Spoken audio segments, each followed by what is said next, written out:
Hello guys, welcome to Sourav Omniverse YouTube channel. আজ Calcutta University English honours semester 6-এর CC14 পেপারের পরীক্ষা হয়ে গেল এবং সেখানে কোশ্চেন পেপারটা একটা দুটো কোশ্চেন ঘুরিয়ে এসেছে, যার কারণে অনেকের কনফিউশন হচ্ছে এবং আমি শেষ পর্যন্ত আমি ক্লিয়ার করে দিচ্ছি অল্টারনেটিভ কোন অ্যান্সারগুলো হতো এবং সাজেশনের সাথে কমন এসেছে কিনা এবং পুরো ওভারঅল রিভিউ দিয়ে দিচ্ছি। কোশ্চেন কেমন হয়েছে, শর্ট কোশ্চেনের অ্যান্সারগুলো সব কিছু বলে দিচ্ছি, শেষ পর্যন্ত দেখো। তো সর্বপ্রথম আমি শর্ট কোশ্চেনেতে চলে যাচ্ছি। শর্ট কোশ্চেনে প্রথম কোশ্চেনটা দিয়েছে, who perform autopsy on the body of Santiago Nasar. এটা আমরা জানি কার্মেন অ্যামাডর। শর্ট কোশ্চেনগুলো সবই ইজি ছিল। গতকালের এক্সামটা যেরকম হুবহু দিয়েছিল, এটা একটু একটু ঘুরিয়ে দিয়েছে, ঠিক আছে? আমি তাও বলে দিচ্ছি কোনটার অ্যান্সার কী হবে, একটু শোনো মন দিয়ে। তাহলে কার্মেন অ্যামাডর ছিল।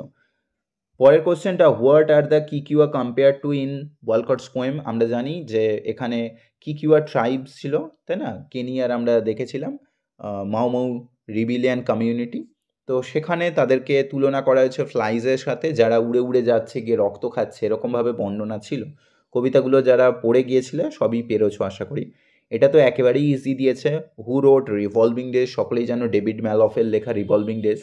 পরের কোশ্চেনটাও খুবই ইজি দিয়েছে, in tonight I can write love is so short forgetting is so long. নিশ্চয়ই এই লাইনটা খুবই গুরুত্বপূর্ণ, সকলেই জানতে, ঠিক আছে? প্রশ্নই দিয়েছিল হোয়াট ইজ সো লং, তোমার love is so short forgetting, তাহলে ফরগেটিং ইজ সো লং, তাহলে ফরগেটিং হবে। তারপরে ইয়ের কোশ্চেনটা, who is a chronicler in Mamang Dai's poem. এই কোশ্চেনটায় অনেকের ডাউট হচ্ছে। এটা অ্যাকচুয়ালি মাউন্টেনকে দেখানো হয়েছে। Mountain is just like the omnipotent omniscient figure, but on his head or on his mind Mamang Dai actually reveals herself.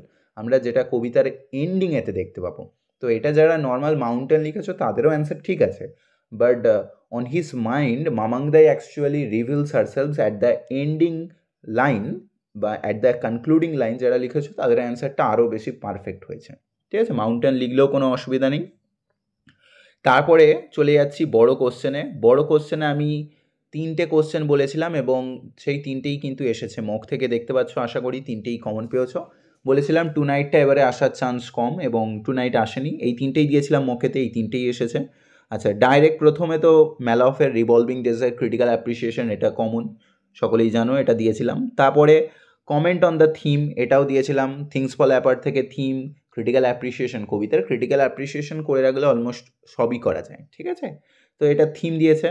আচ্ছা, তারপরে থিম অফ কলোনিয়ালিজম কিন্তু লিখতে হবে, ঠিক আছে? Far Cry from Africa. তারপরে নেক্সট কোশ্চেন ছিল, examine the appropriateness of the title the voice of the mountain. এটা তো পেয়েছ, তাই না? তাহলে কবিতার ক্ষেত্রে 3টেই কমন আশা করি বুঝতে পারলে। সাজেশনে মকেতে এই 3টেই আমি দিয়েছিলাম, সকলে পেয়েছ।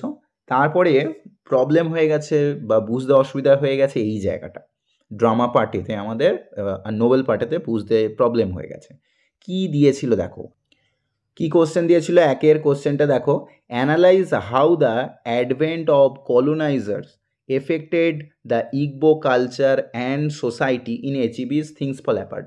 ফলে এই থিংস ফল অ্যাপার্টের যে থিম অফ ডিকলোনালাইজেশন, এই যে নোটটা দিয়েছিলাম, যারা লিখেছো 100% সঠিক হয়েছে, ঠিক আছে? একটু ঘুরিয়ে দিয়েছে, বাট সেম অ্যান্সার হবে, কিন্তু যারা ওটা লিখেছো ওটাই কিন্তু হবে।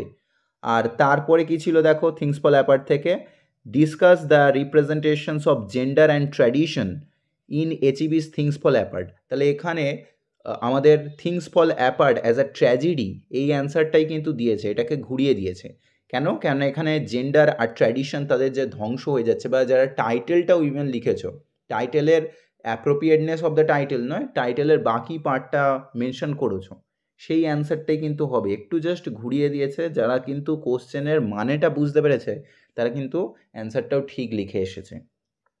কোশ্চেন একটু জাস্ট ঘুরিয়ে দিয়েছে। তারপরে দেখো আমাদের ক্রনিক্যাল থেকে, এটা তো যারা পড়েছো বুঝতেই পেরেছো, to what extent in is chronicle of a death foretold a chronicle justify. তাহলে এই ক্রনিক্যাল মানে কি? এমন একটা ইনসিডেন্ট, তার ঘটনাটাকে বর্ণনা করা হচ্ছে। তাহলে এখানে ন্যারেটিভ টেকনিক, ন্যারেটিভ টেকনিক তোমাদের দেয়া হয়েছিল, ন্যারেটিভ টেকনিকের কোশ্চেনটাকেই তো ঘুরিয়ে দিয়েছে, বুঝতে পারছো? ন্যারেটিভ টেকনিক বা যারা টাইটেলের ওই ক্রনিক্যাল পার্টটাকে মেনশন করেছো তাদেরও কিন্তু অ্যান্সার হয়েছে, সঠিক হয়েছে। আর এটা তো ডাইরেক্ট থিম অফ অনার আমি দিয়েইছিলাম, theme of honour and shame. Discuss the theme of honour in Marquez chronicle of a death foretold, এটা তো ডিরেক্টলি দিয়েছে। তাহলে আশা করি বুঝতে পারছো সাজেশনে মকেতে যেগুলো দেওয়া হয়েছিল সেগুলোই এসেছে, সেগুলোই কিন্তু দেওয়া হয়েছে। তাই যারা পরীক্ষা এইগুলো বুঝে দিতে পেরেছো তাদের খুবই পরীক্ষা ভালো হয়েছে। কেমন হয়েছে সেটা কমেন্ট বক্সেতে জানাবে, ঠিক আছে? বাকি সাজেশনগুলো দিয়ে দিয়েছি, মকগুলো দিয়ে দিয়েছি, ওগুলোই করে যাও, ওখান থেকেই কিন্তু পেয়ে যাবে। বাই।